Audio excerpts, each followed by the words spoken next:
If I could give you some advice, it would be pray for an uncomfortable life. Let me explain why. What's up, y'all? I'm Rachel Elizabeth, and you're watching Real Talk with Rach, where we talk about real things, uncomfortable things, hard things, because it's those things that get us deeper in relationship with others and deeper in intimacy with God. And hopefully, if you're listening, you already figured out the answer to why I would tell you to pray for an uncomfortable life. But I'm going to give you some personal context too, okay?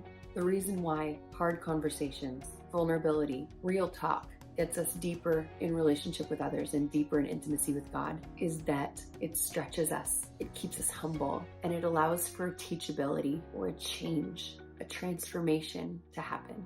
When we are honest and vulnerable with other people, there's an opportunity for that relationship to expand and grow and deepen.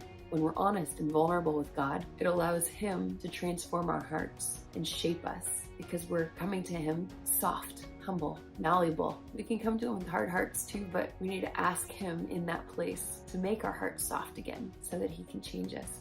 Because we're living things, and living things grow. If we're not growing, we're dying. There is no stagnance. There's only progression and regression, softening and transformation, or hardening and atrophy.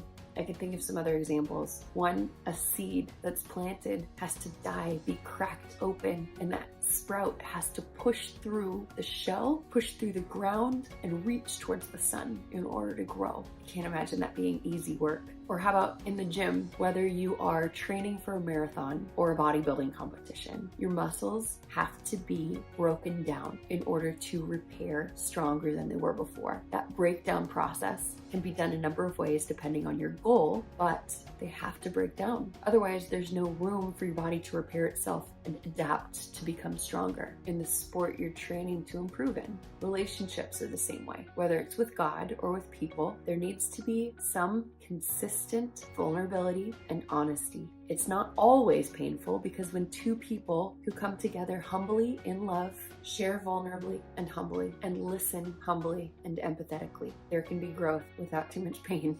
My point is this: if we seek to comfort ourselves, we can easily fall into a place of apathy, isolation, and atrophy. If you're not challenged, you're not going to change, and change is required in the kingdom.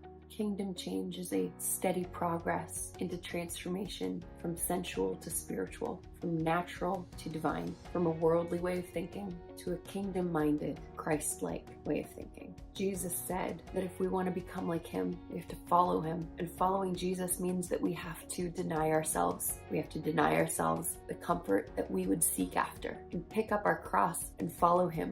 A lot of people aren't going to do that because they fear discomfort. And it kind of breaks my heart to think of that because that fear makes me think of two things. On one hand, the fear that's keeping you from denying yourself and following Jesus to the point of death of your selfishness, or death on a cross, means that you've believed the lie that the enemy tells you, that is that everything you have is going to be stripped from you and you're going to have to be homeless like I was.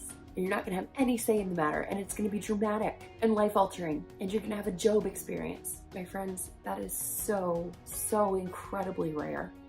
And the other thought is that it denies the goodness of God to be so afraid to deny yourself because you're afraid of what God might do to you. But God is so kind and so gentle, and He doesn't lead with punishment and fear. He leads with joy and peace. And I promise you, if you knew even in the slightest bit that He is worth everything that you could potentially give up or experience in the negative, there would be nothing that would keep you from following Him. All of that said, I do have a home now after 17 months of living purposefully homeless because I said yes to an invitation from God to go on an adventure with Him. And it lasted a whole lot longer than I thought it would. And it was incredibly painful and uncomfortable, but the benefit far outweighed that. And now that I have a home, I can tell you that it has been such an answer to prayer and so wonderful, but so hard. Because to go from a place of discomfort where you're relying on God to a place of comfort where it's so easy by human nature to neglect pursuing time with Him. I wish that we could all live in discomfort because it would force us to remember that we need Him every moment of every day. I am just like you. In a comfortable setting, it is so easy to forget that everything is from Him. It's so easy to forget that I still need Him. For every breath that I take, for every word that I speak, I need Him. Now, what I'm not saying is that we need some sort of poverty mentality in order to experience the best of God. But I am saying that it is far easier to acknowledge your need for Him when you are in a place of discomfort. It is far too easy to convince ourselves that we don't need Him when all our needs seem to be met by us. The truth is, nothing that we have was not given by Him. Nothing that we've done to achieve or earn the things that we have was done without Him giving us the skills, abilities, time, connections, and opportunities to get there and to get those things.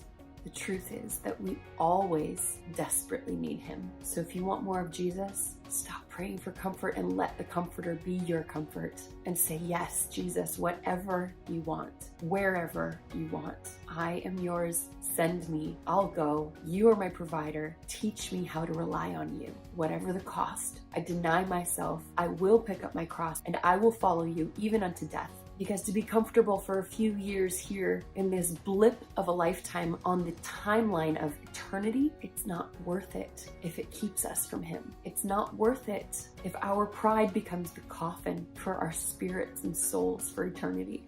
Friends, don't get me wrong. There's nothing wrong with having nice things. There's nothing wrong with enjoying luxuries. There's nothing wrong with having things unless you forget who your provider is, unless you forget who gave you those things, unless you forget how good God is, unless you forget that He didn't give you those things because you earned them or that you were entitled to them, unless you forget that they could all be gone in a moment and your soul's greatest need is right relationship with your Maker. Comfort is wonderful unless it makes humility impossible, because humility is the key to recognizing your great need and your great desire for Jesus. Okay, that's it. That's all I got for today. I love you guys so much. If you liked this video, please give it a thumbs up, subscribe to my channel, and share it with a friend. Have a great week. I love you and I'm praying for you. If you watched all the way to the end of this video, I just want to know one thing. What is your favorite candy? Tell me in the comments below.